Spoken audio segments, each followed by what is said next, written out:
Hello बच्चों, welcome again.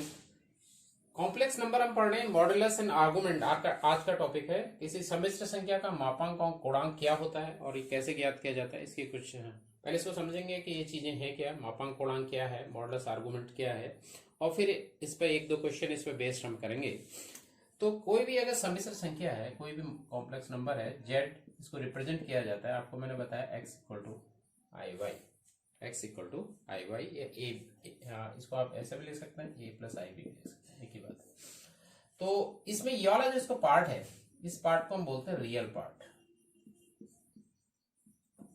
ठीक है, ये इसका रियल पार्ट है, वास्तविक भाग है, वास्तविक भाग। ठीक है, और ये वाला इसका जो पार्ट है, इसको बोला जाता है imaginary part, imaginary part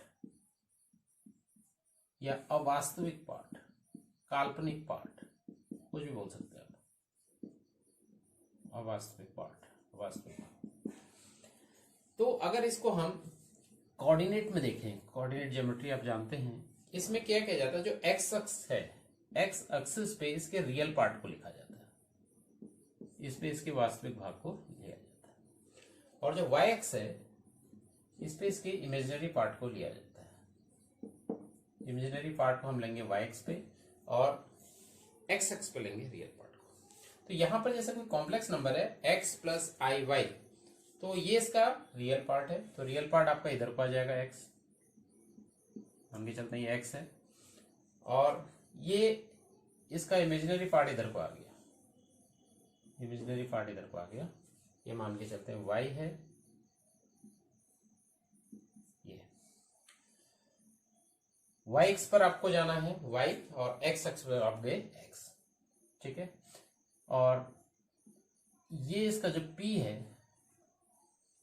P हमने मान लिया दिस पॉइंट, तो ये हो जाएगा दिस एक्स, या इसके कोऑर्डिनेट के रूप में इसको एक्स और वाई लिख सकते हैं।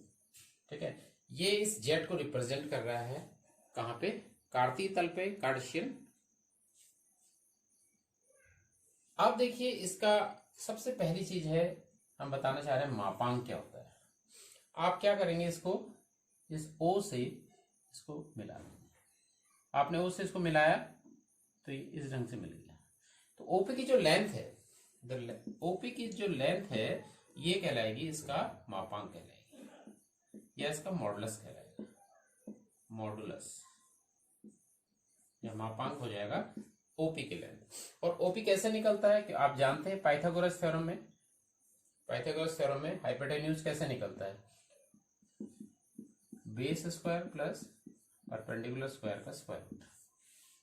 ठीक है, तो इसका जो मापांक है, इसको आप आर से दिखाएंगे या मॉड जेड करके लिखेंगे। इसको निकालने का तरीका है square root of real part का स्क्वायर और इमेजिनरी पार्ट में जो आई का कोफिशिएंट है उसका स्क्वायर। तो इस ढंग से इसका क्या निकलता है, इसका मॉडुलस निकलता है या इसका मापांक निकलता है। एक चीज तो ये होगी मॉडुलस या मापांक। दूसरा है आर्गुमेंट या कोणांक। कोणांक के लिए आप देखेंगे, इस एंगल को आपने मान लिया थीटा, ये जो थीटा है, दिस एंगल थीटा, इसी को हम इसी का आर्गुमेंट बोलते हैं या कोणांक बोलते हैं, कोणांक बोलते हैं।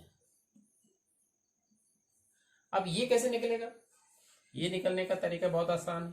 इसी ट्रायंगल में आप देखिए टेन थीटा कितना हो जाएगा, टेन थीटा जो हो जाएगा परपेंडिकुलर अपॉन बेस, तो परपेंडिकुलर है वाई अपॉन बेस है एक्स, वाई अपॉन एक्स। तो थीटा जो हो जाएगा, यहां से आपने टेन को हटाया तो इधर इनवर्स में आ गया, tan inverse y upon x. तो किसी भी कॉम्प्लेक्स नंबर का जो आर्गुमेंट या कोणांक है, उसको निकालने का तरीका है tan inverse y upon x. Y means y है coefficient of i, upon x, x means real जो पार्ट है। तो ये जो तरीके हैं, इनसे आपको मापांक और कोणांक या मॉडुलस और आर्गुमेंट निकालने हैं। क्वेश्चन नंबर 1 लेके चलते हैं, एक्सरसाइज 5.2। 5.2 का क्वेश्चन नंबर 1 है। क्वेश्चन है, एक आपको कॉम्प्लेक्स नंबर दिया है -1 माइनस आई रूट 3, इसका मापांक और कोणांक ज्ञात करो। मतलब इसका आपको मॉडुलस एंड आर्गुमेंट बोथ निकालना है। कैसे करते हैं, आप इसको x प्लस आई वाई के इक्वल रख दीजिए। तो यहां से इनको कंपेयर कर दीजिए, तो रियल पार्ट के इक्वल हो जाएगा, x equal to -1 and y equal to अगर आप इन दोनों को कंपेयर करेंगे तो -√3। तो देखिए अब आप अगर कोऑर्डिनेट एक्सिस की बात करते हैं तो इसका x कोएफिशिएंट भी नेगेटिव है, y कोएफिशिएंट भी नेगेटिव है। तो आप जाएंगे किस क्वाड्रेंट में, थर्ड क्वाड्रेंट में। तो आपका जो सॉल्यूशन होगा, जो आर्गुमेंट निकलेगा वो निकलेगा थर्ड में। ठीक है, कहां पहुंचेंगे आप, थर्ड क्वाड्रेंट पे। इस चीज का ध्यान रखना है। तो थर्ड क्वाड्रेंट से ही आर्गुमेंट निकलना है या इसका पूर्णांक निकलना है। सबसे पहले आर निकाल लेते हैं, इसका मापांक निकाल लेते हैं, या जिसको आप मॉडुलस बोलते हैं इसको निकाल लेते हैं। इसको निकालने का तरीका आपको बता रखा है, square root of x² plus y square. X और वाई की वैल्यू आपको रखनी है, -1 square plus -√3 square. -1 square is 1 और -√3 का square 3, 1 plus 3 is 4, √4 that is 2। Positive लेके चलेंगे मॉडुलस को सर। ठीक है, तो मापांक या मॉडुलस का हो गया 2।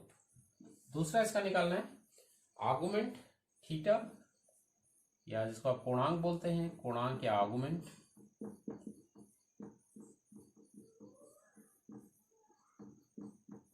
और ये निकलता है tan inverse y upon x, tan inverse y upon x।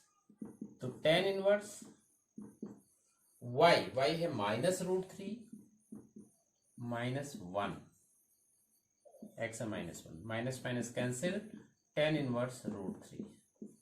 अब यहां पर से इस चीज का ध्यान रखना है कि वैल्यू आपको थर्ड क्वाड्रेंट के हिसाब से लेके आनी है। थीटा क्या है, थर्ड क्वाड्रेंट में।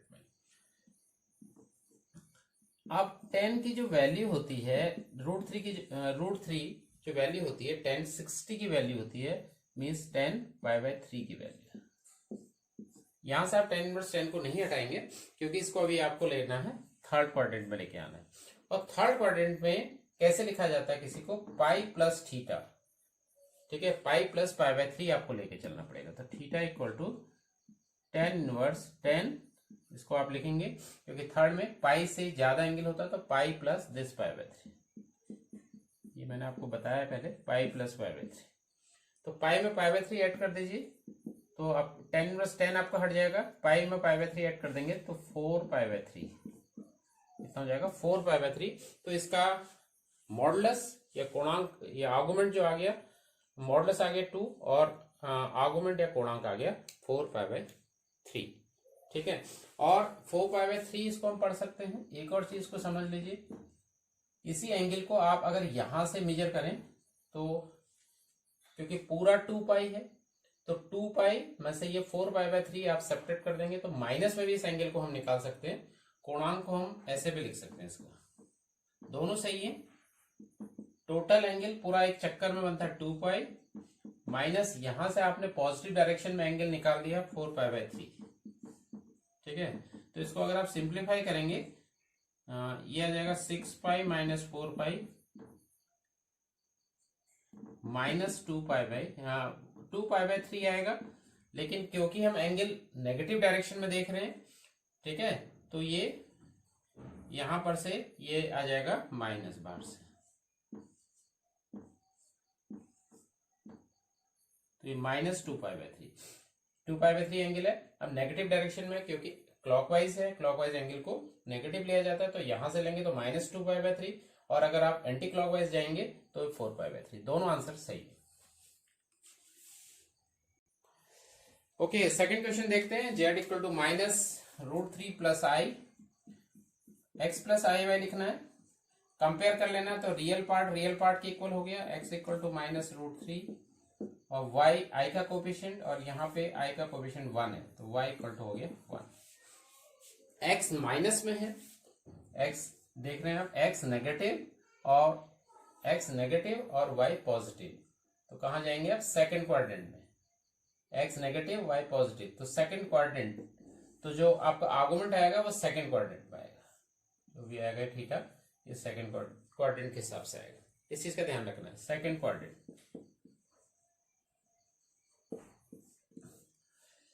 सबसे पहले इसका मापांक निकाल लेते हैं, या जिसको आप मॉडुलस बोलते हैं, और ये निकलता है under root x square plus y square से। वैल्यू लिखेंगे -√3 स्क्वायर प्लस 1 स्क्वायर का स्क्वायर रूट, -√3 का square 3 plus 1 under root 4 that is 2। तो इसका आर्गुमेंट भी निकल गया, हाँ इसका मॉडुलस निकल गया 2। अब आर्गुमेंट निकालना है पूर्णांक जिसको बोलते हैं।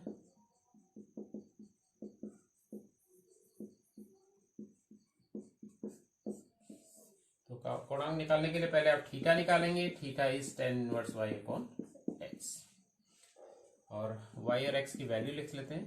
tan inverse y means 1 upon -√3, x है -√3, tan इनवर्स, ठीक है, 1 अपॉन -√3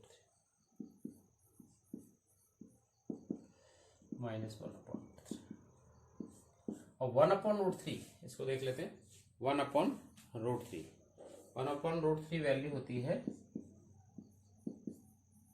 ये बाहर से माइनस है, 10/30 की या π/6 की। और सेकंड क्वाड्रेंट में 10 नेगेटिव होता है, और सेकंड क्वाड्रेंट में इसको लेके चलते हैं pi minus this angle, pi minus π/6।